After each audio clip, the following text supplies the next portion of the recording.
Good morning, fourth graders. It's Miss Ferguson, and it is Monday, May 18th, 2020. We are going to continue talking about character traits, and we've been specifically working with characters within the Hope Chest. So we'll be doing that this week as well. So our learning target again today is I can determine a character's traits using their words, thoughts, feelings, and actions. Remember, we talked on Friday about the fact that when we say their words, we mean the dialogue, the things that are said within a text. So today we're going to start with talking about actions. So sometimes an author will come right out and tell us the character's traits. But just like theme and many other parts of literary work, we have to do the work. We have to be the detectives and we have to infer certain things based on what we're reading. And character traits are another big example of that. So, using things like dialogue or what a character does, we infer what kind of person they are based on that information. So let's practice some of those today. We did Dialogue Friday, so let's do some actions today.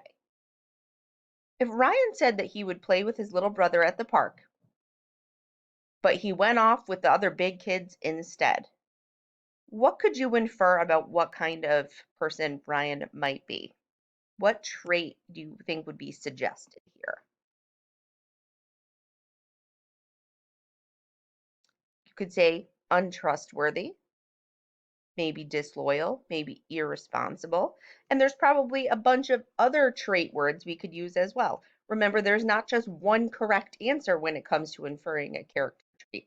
There are many. So just because you come up with one character trait, someone might have a different name for it, and that's okay. The important thing is supporting your trait with the evidence from the text. What does it say in the text that shows you that Ryan might be disloyal?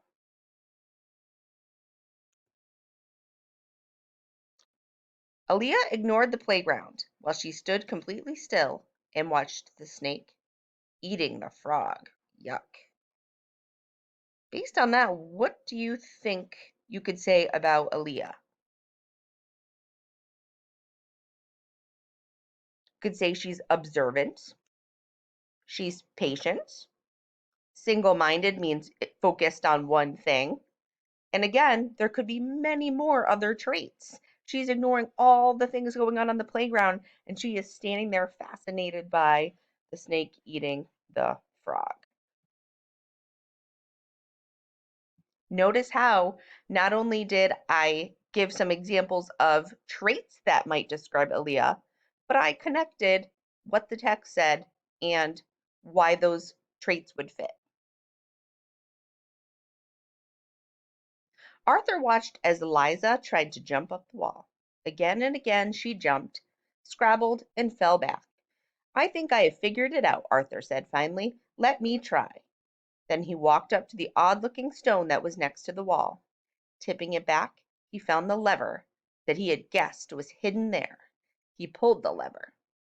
For a moment everything was silent. Then ancient gears creaked and groaned.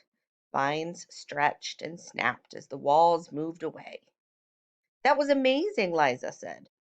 Arthur just shrugged and smiled slightly. So, what trait do Arthur's actions here suggest? What could we say about Arthur based on the things he did in this passage?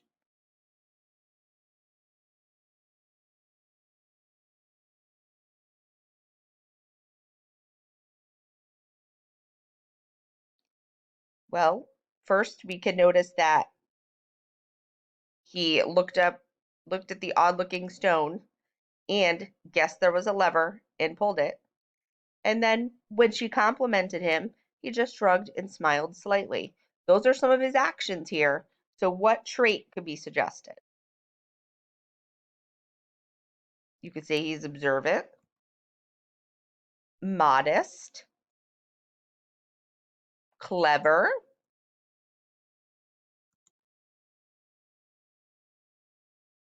Write down a sentence in your daily notes today to explain one of these traits. So either observant, modest, or clever.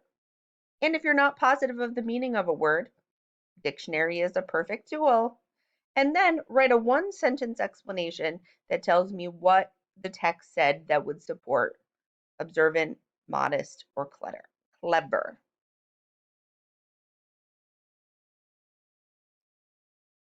So far we have talked about direct characterization, which is where the author comes right out and just flat out tells us what a character's traits are. We've talked about their words, so that dialogue. And today we talked about a character's actions. You've been reading The Hope Chest. On Friday, you read chapter 4. Previously, when we were reading last week, we had to think about the things Violet was doing and what kind of character we thought she was based on those actions. Today, you're going to continue reading The Hope Chest and you're going to read chapter 5. Then, you're going to think specifically about the character Myrtle. And just like you did with Violet the other day, you're going to jot down her words, so the things she says, her actions, her thoughts, and come up with a character trait that you feel describes her. Then you're going to write a short paragraph response using RAD that tells the character trait for Myrtle and then gives that evidence from the text. What did you see in her thoughts, words, and actions that would support your selected trait? So your agenda today for Monday is, now that you've watched this video, write down your one sentence response if you haven't. Then you need to read chapter 5 of the Hope Chest and complete your independent packet work. And then you need to log on to News ELA and complete today's article. Have a great day, girls. I hope you're loving reading the Hope Chest. And we will talk more this week about Violet and Myrtle, and we will go over some of the work that we did Friday and today. Have a great day.